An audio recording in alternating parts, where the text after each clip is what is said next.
Okay, so this is hilarious. Allegedly, there is this guy called Rollo Tomassi, and he allegedly is some kind of a godfather of some manosphere, and he seems to be teaching young men, or men in general, how to game, whatever that meant. It's open for interpretation. I happened to run across his work, and I read 3 of Rollo's books, and by the way, that's not even his real name, so I don't know how I should address this guy. Now we're gonna be talking about this man's effect on people, on men, and how this man, who actually is some kind of a red pill godfather, got red pilled himself.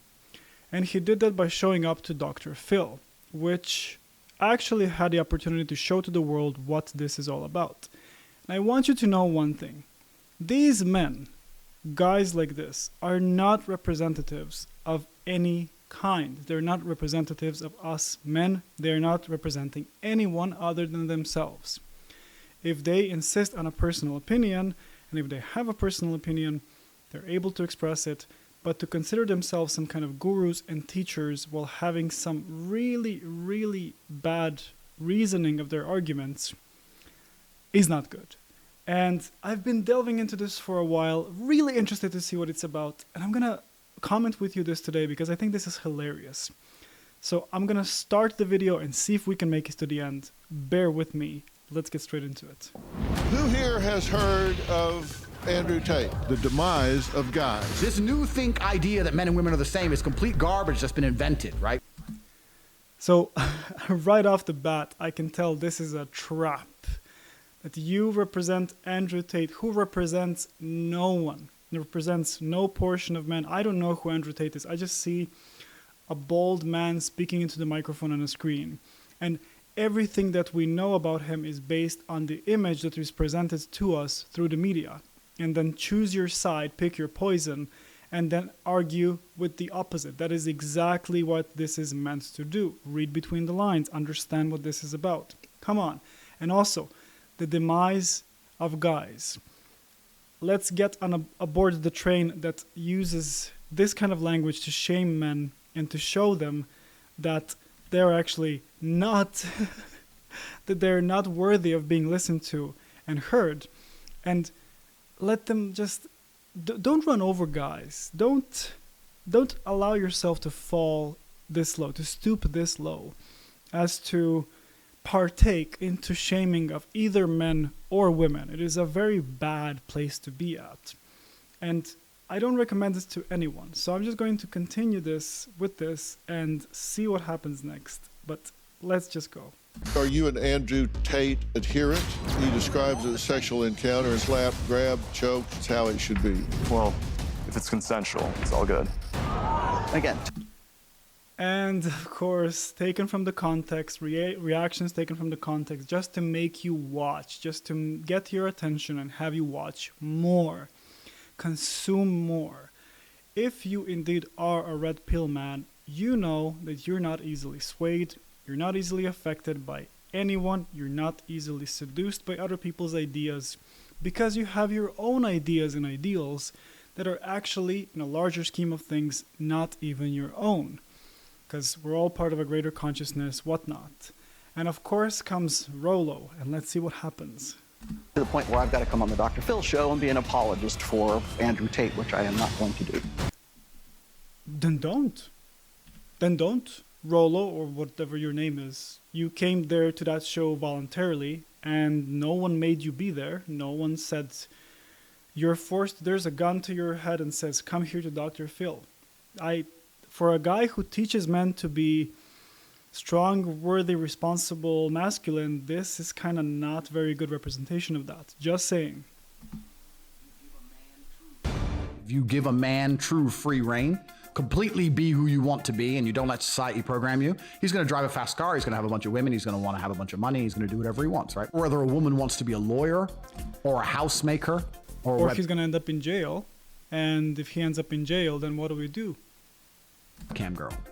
Unless she has a man directing her, she's gonna up. They're just not built to be completely independent creatures. Men and women are not the same. We've never been the same. This new think idea that men and women are the same is complete garbage that's been invented, right? If a woman sleeps with multiple people, that's cheating. That's absolutely unacceptable on every level. If I have a woman who I truly love and I go out and I come back to her and I don't care about her and I only love my girl. That's not cheating. Guys, please don't let guys like these hand out relationship advice to you. Please don't. Because this makes no sense. And you don't even have to equate male experience to female experience. Just please don't do this. You're gonna be single, or you're gonna end up in jail, or just please don't do this. Respect women. Respect yourself. That's exercise. If she even talks to a dude, it's cheating. Because females are emotionally invested. I have no emotional investment. He does make a point with women talking to other men if they're in relationships because there is an emotional investment. But saying that a guy doesn't have emotional investment is not true. Because it sends the men the message that we are emotionless when it comes to our interaction with women, which is absolutely and fundamentally untrue.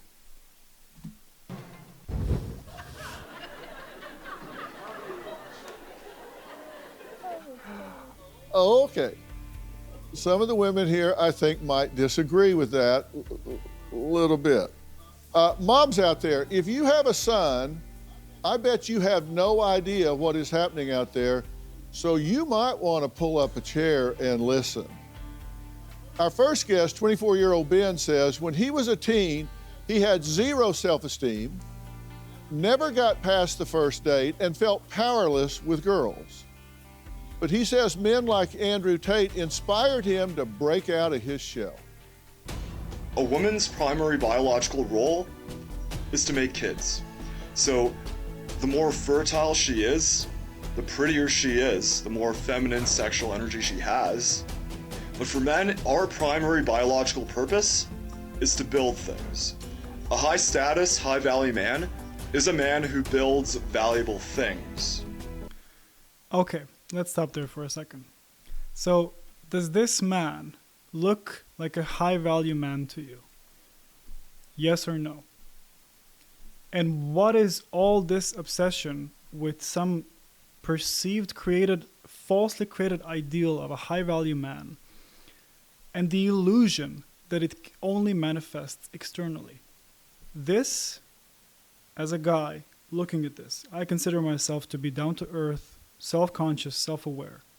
I look at this, and with no disrespect, I say, what the hell is going on here? Who brainwashed this kid into having such incredible, insane ideals, and who blessed him with omniscience of how everything works and just figuring everything out? Who is this person? How is this possible? What does this guy not know? What does he know that I don't? Because I don't know. If I were a girl, I wouldn't kind of be attracted to this kind of guy. And I'm a guy, and I can tell that objectively and subjectively. Because as men, we can actually establish ourselves within the dominance hierarchies and say, hey, that's a guy that looks better than me, that can manage better than me. This guy, I don't think so. That's where his masculine sexual energy comes from. So a man's gonna judge a woman first and foremost by how fertile she is. That's why men care about a woman being soft. Men care about a woman being pure and healthy and nurturing, good at cooking, cleaning, and all that jazz, while women care about a man's status and a man's value. Because they do. But that's not the only thing they care about. And to say that men look at women's fertility, yes, in a deep biological sense, absolutely. But in a deeper sense, forgot to turn on one of my lights. But in a deeper sense, we look at much more than that. It's not just about fertility. It's so much more. You cannot just focus on fertility and talk to a woman and say, oh, you're fertile. Now I'm going for you and I want you and I have you. This kid might have just discovered the tip of the iceberg, but he really needs to go a bit deeper. that shows how good he is at building things, how good he is at taking care of his body and being strong enough to protect her and her children. It's not unfair that men care more about looks than women do. It's just how nature designed us. Again, who blessed this guy with all this knowledge, and how does he know all this? Where did he get all this knowledge? Let's see. well, guys like Rollo Tomassi. And it's just a repetition. It's just a repetition of everything that I've read on almost any Red Pill MG Tao forum. It's just women are like this, men are like that. I don't disagree. But to conflate, to make the debate so small and to focus only on that is to eliminate the totality of human experience completely. We are much more than that. Wow. So you understand women. Yeah. How do you course you understand women so well? Oh, just life experience. I've put myself out there a lot. Oh, God. Guys in the comments, please look at this man and just, I'm not even going to say anything. I'm not going to judge. Does this guy look like he understands women? Does he dress like he understands women? Does his beard tell that he understands women and what women want and need? I'm just going to look. And had my fair share of learning. I've read a lot and experienced a lot of different perspectives and did my best to put them all together. You're a sexual energy coach. Yes. Help me with. This guy is a sexual energy coach. Invent a term that has to do, that is derived from male and female relations. Insert a random word such as sexual or energy or work and sell it, and people will buy it because people have no self-esteem and they can't figure things out on their own. But this guy managed to profit out of men's lack of understanding of themselves, and he's just preaching a doctrine that echoes throughout the male world, thus affecting women and men. And I don't think this actually benefits everyone, or anyone for that matter. But let's see what this sexual energy coach has to say. What is a sexual energy coach? So I help men with their mindsets, getting in touch with their masculinity, figuring out their goals and what sorts of action steps they can take to make those goals real when it comes to dating and relationships. But you don't have a girlfriend? Not at the moment, no. No, of course. I don't have a girlfriend. I'm not intimate with women, but I teach men how to be. And by the way, fair enough, I don't judge this guy for that. I don't think having a girlfriend is a measurement of how someone performs and whether someone should be a coach or not. But the term coach, the term advisor or any kind of consultant really requires wisdom and experience and knowledge that is acquired not only through years, but through genuine dedication and discovering on one's own, not based on repetition of of something one has read somewhere or learned. It's not how it works. Moving on. Okay. So you're telling other people how to get girlfriends and you don't have one? Well, I teach them how to get in touch with their masculinity. Okay. And so my clients have found girlfriends because of me. Okay. And how do you define masculinity? Integrity under pressure. That was a very quick answer. So how do you define masculinity? 2 words. As I said, this guy got it figured out. This guy knows everything. I don't know. I might learn something from this guy. Let's see. And you were saying that women want a man that what? They want a man who knows what he values, a man who's good at building something, a man who's multidimensional and integrated, who can be masculine, but is also emotionally aware, intelligent, and fearless when it comes to achieving his goals. Women, do you agree with all this? Is this sexual energy coach on spot with what you want? When someone asks you, what do you want in a man? Do you list all these things in this order? And which one is the most important thing? Tell me, I'm very curious. Oh, I might be an energy coach one day. Are you an Andrew Tate adherent? I'm not a dogmatist by any means, but I do think that he's serving a valuable role. I think that he's making a positive difference, and he does say a lot of controversial things because he's an extreme person. Like, he is not your normal, average guy. I wrote down some of the things that he said. Some of them I absolutely cannot repeat. But he says, I think my sister is her husband's property. Would you agree with that line of thinking? Not in the literal sense, no. Well, I understand. He doesn't have. Yeah, well, I mean, He doesn't own her. women are obviously people, not objects, but it's one way of looking at things, misogynistic as that might be. You might not have the same biological roles, but I think women are really smart overall. Yeah. He bought women with that one. Now he got away. He says women are smart overall. Let's see. Do you think there is a pecking order in a relationship? I wouldn't say a pecking order. I would say that men bring certain strengths, women bring other strengths. Fair You enough. say boys will be boys. Is that a good thing or a bad thing, and what's it mean?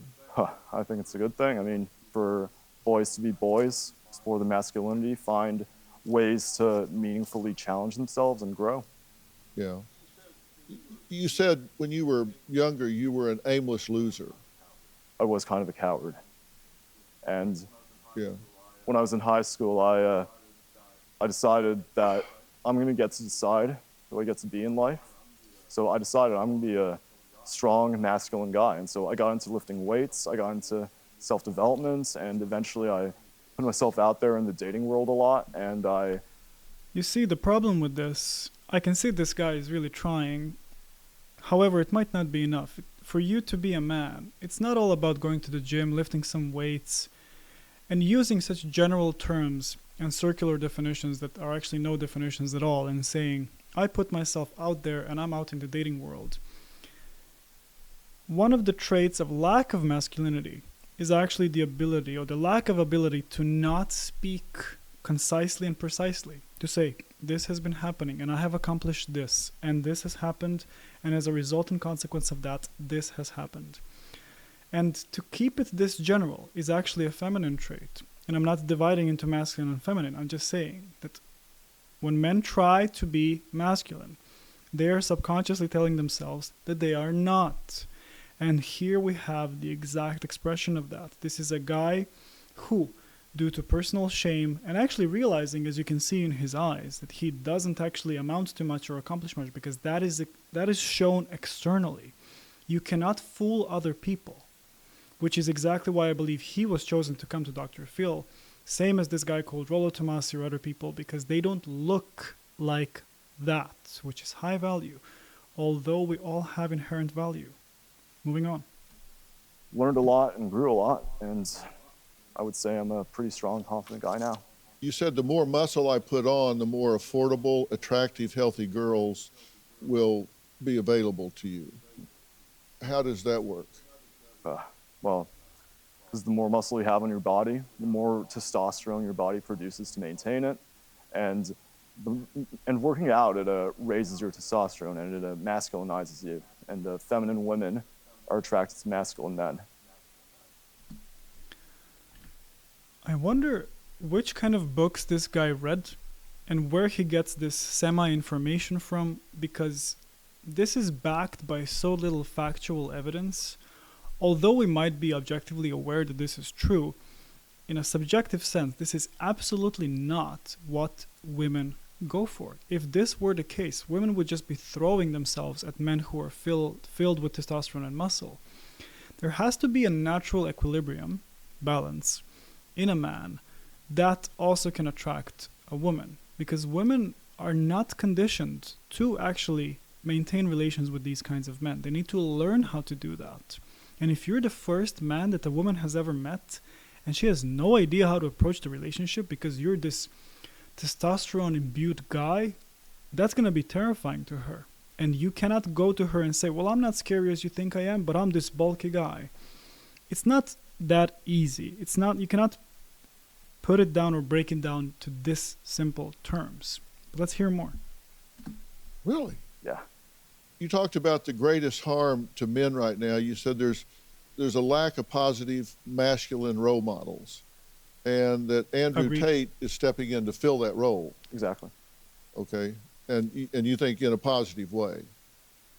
And the greatest harm for women, you said, teaching women to not value the right things, to go for men that are soft and not masculine. It's part of the picture. So I'm far from the only guy who's ever felt like no one ever taught him how to be a man growing up. And so I've had my mentors, I've had my learning experiences, and there's no like one guy who I look up to. It's a bunch. And that is exactly the problem. There is no one guy I look up to. Because that one guy, in a strong household, in a, forgive me for saying this, idealistic sense, is your father, my friend. And that is the one guy you look up to. No disrespect. But if you do not have one guy you look up to, no matter what, it's no wonder you end up like this. Your father is the guy you look up to all the time. Of course, not if he's an abuser, not if he really molested you or did something awful. But this is your father. This is someone who is your primary role model. Men, never forget this.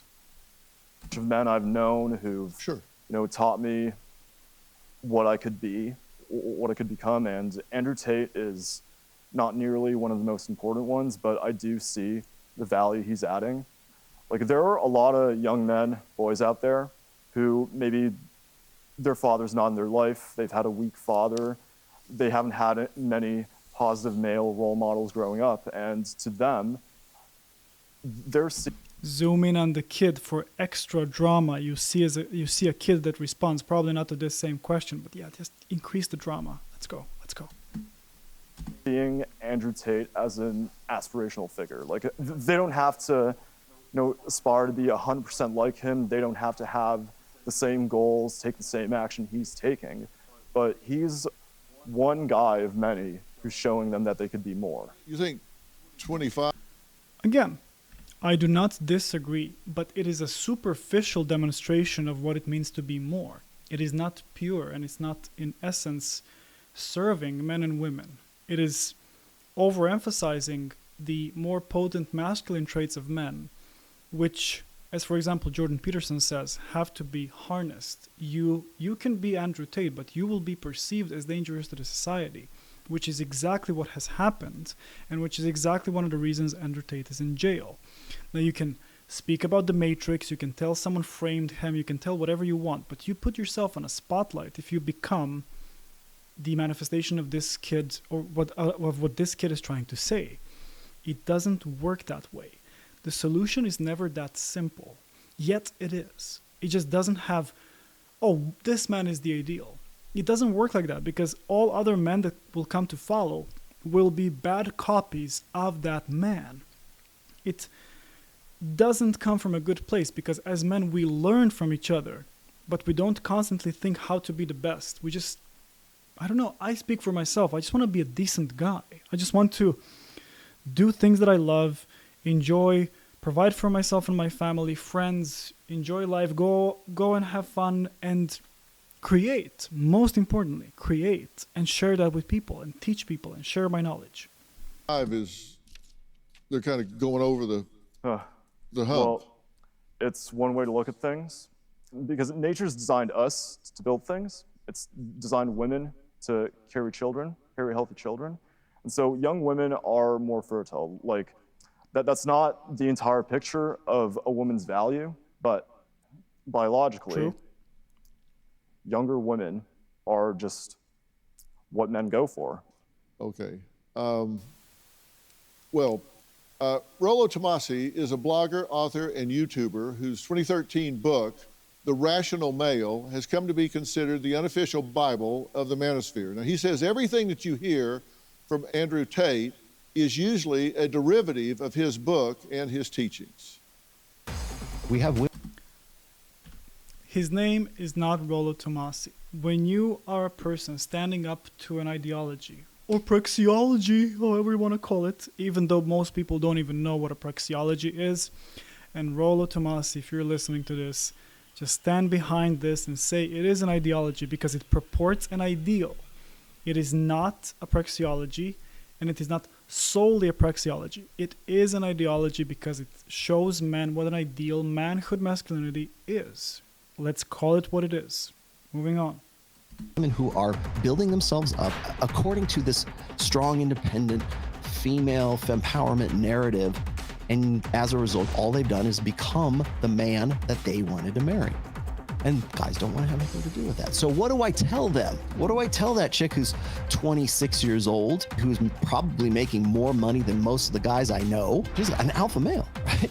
What do I tell her? Dumb yourself down? The first thing out of my mouth is, well, you need to be more feminine. Right? Get in touch with your feminine side. You've got to invest in your beauty, invest in your femininity, rather than, being worried about like starting some gourmet cupcake retail outlet. Of course. And what else would you do but ask an old man who you have nothing in common with, who you're in no way related with, you go and ask him what you're supposed to do as a woman who wants to get a man. You ask him, not the man you wants to be with, because you don't build together. You go and you ask Mr. Tomassi. It's not his real name. It's not his real last name. This is absurd. This is genius. I love this, and I hate this at the same time. I'm going to continue. Because if I don't, then I'm not feminine, and then they're not going to want to get with me. Oh, well, you mean I'm going to be 38 and lonely? I guess I'll die alone? Yeah, unless you do something. And if that sounds like dumbing yourself down, then I don't really know what else to tell you. Honestly, do you really think this guy cares about women? Do you really think this guy cares about men? Because the precursor, the indicator of whether someone will actually amount to substantial success is how much one cares about something. The moment I saw this guy, I was thinking, well, this guy might not care as much about men as I thought he did or he purports to. And I don't see that in the narrative. I'm not judging or pointing fingers. I'm saying that this is very confusing because this is not telling women directly, hey, I'm a guy, you a woman watching this. Maybe try this or try that. Or when you speak to a man, try this. But to use this kind of language, which is referred to as harsh truth or harsh reality, but it's actually appealing to the extremes, which is also a logical fallacy that he himself points out. When you appeal to the extremes, you make situation overinflated, and it is not what it is. Let's explore what it is together. Rollo, welcome. Hey, thanks for having me. So, your book. I don't understand, once again, why he's being referred to as Rollo Tomassi still, when that's not his real name and surname. I don't get that, and I'm just telling everyone out there, I'm not going to call this guy like this. So I'm going to just Google right now and see what... No, I don't have internet. I'm doing this offline because I said I'm not going to use internet.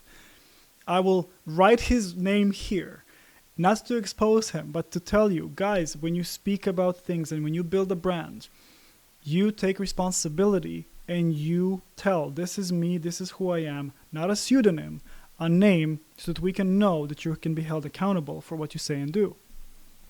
And the things that you espouse predated Andrew Tate. No, by about 10 years. All I do is present facts. And Oh, so that's what it's about. Facts. All I do is present facts. I read 3 of Rollo's books just to see what it's about, because there's a lot of truth in that. But it's not facts, believe me. Facts are not subjective. At least unless we come together in the same space and decide that something is a fact, or have a common understanding that something is a fact. You cannot sit on your own and project personal opinion, subjectively and objectively. Write a series of books and call that facts. A fact is such a multifaceted concept, not even a concept actually, that you cannot even fathom the causality and the correlation of a situation you're describing. It doesn't work like that. That is not how reality works. And he proves that over and over again, which is why I love watching this.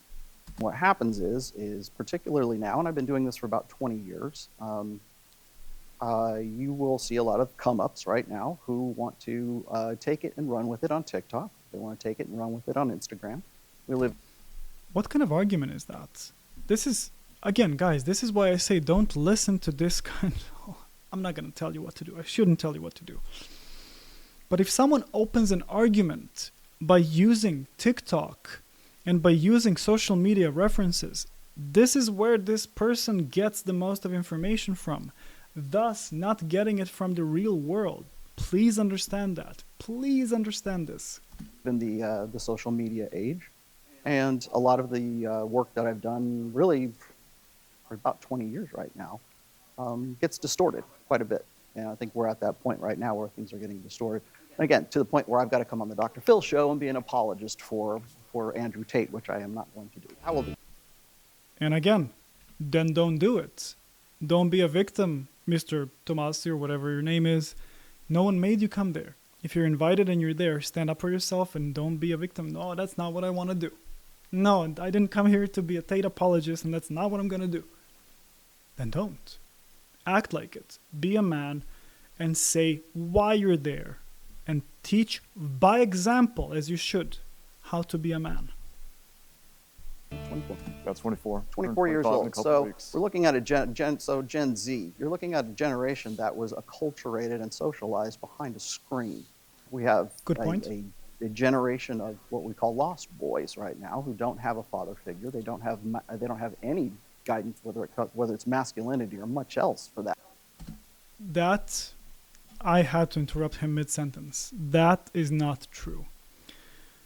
To make such a bold statement, such an extreme statement, that an entire generation of young men born within a certain period, which is called Gen Z, that generation, I think it's 95 and before, or after, I'm not sure. Check Gen Z, don't trust me, don't take my word. To make a statement as to that all men, all young men who are born lack masculine influence and paternal presence and whatnot is bold, untrue, and not based in fact and reality. And this is a man who came here to talk about facts. Please pay attention to these kinds of contradictions. This is exactly why this kind of content is being served to you, to increase the polarization between the sexes and to create distractions from what is really important, which we're going to discover together. That matter. And so, of course, if I can say, hey, look, I'm an older gentleman and I can help level you up, and common sense is so rare right now, we can commodify it, then I'm going to go and do my best to help men. If men ask you to, you are by no means qualified, and who qualifies you or any other man to put yourself out there and coach men. You cannot coach anyone. That's just repetition. That's just mantras and repetitions and empty talk. It is not genuine and authentic. It's not real. It doesn't create a genuine bond between the teacher and the one who is being taught. And the teacher always learns or leads by example and teaches by example, not by indoctrinating, not by sharing ideas or whatnot. This is not how this works. No one chooses this man to go and say, you're a teacher and you should teach young men. So let's just wake up collectively from this dream that we need some older men who do not actually have functional families and marriages tell us what to do. When I watched Rollo's, again, whatever his name is, lives, he often speaks about his marriage, his family, but never mentions the details. Again, respect to that. But when he mentions things such as sister wives or telling that he has such a good marriage, do not forget that the more you repeat something, the more insecure you look and demonstrate to be. You teach and lead by example. And example and power don't have to assert themselves. They are obvious. Please remember that. Yes. So, not all men who indulge and engage in that kind of behavior, who do consume alcohol, just to adjust this, who do consume and take drugs, who do engage in this kind of delinquent behavior, are that. Not men Do not make that mistake. If you say women, one might imply that that adheres to that category of women. But you take personal accountability by saying men who do this tend to have these kinds of outcomes in their lives. Women who tend to do this have these kinds of outcomes in their lives. Think before you speak. I'm not in the business of helping men become better men. I'm in the business of helping men have the tools and the equipment so that they can build their own lives. You say the greatest problem with men is men are purposeless and sedated by pornography, online video games, alcohol, or marijuana. Yes. So again, if you make that argument, then elaborate. There is a reason why it is free. Elaborate. Say why it is free. Don't just give it to people out there. Say why, and then that can open a discussion instead of just keeping it open and undefined. And again, saying that anyone in this room can now take a phone. Yes, that is a fact. We all know that. But what is the point of that? What is the point of the statement? Learn how to argument your opinions. Absolutely. What do you mean sedated by? They're escapisms is what they are. If your crummy life is, if your escapisms are better than your crummy life, then you're going to dwell more in those escapisms. So what do men do today when they're addicted to pornography? Anyone in this room on their phone can go get hardcore pornography anytime they want to. There's a reason why it's free. And anytime we try to interpret a man, it's embarrassing. Like, we need to stay in our lane a little bit. Okay, I don't know who the hell this woman is. And by the first sentence she uttered from her mouth, I already lost all interest in further watching this show, but I'm going to respect it and watch it to the end. Not because she's a woman, but because of the extreme language in her statement. Anytime a man says something or does something, it's embarrassing. So again, this kind of knowledge, this kind of omniscience requires that this woman has or had every interaction with every man on this planet in real time, and that based on a collective conclusion of all that, she understands that men do that, and that's embarrassing. And also, embarrassing to whom? Be mindful of this kind of narrative and speech, especially from women, because this is a very, very omnidirectional speech.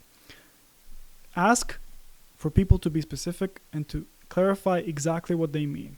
You will save yourself tons of time when speaking to people in that manner, because if you notice that they don't, you can always walk away from the conversation.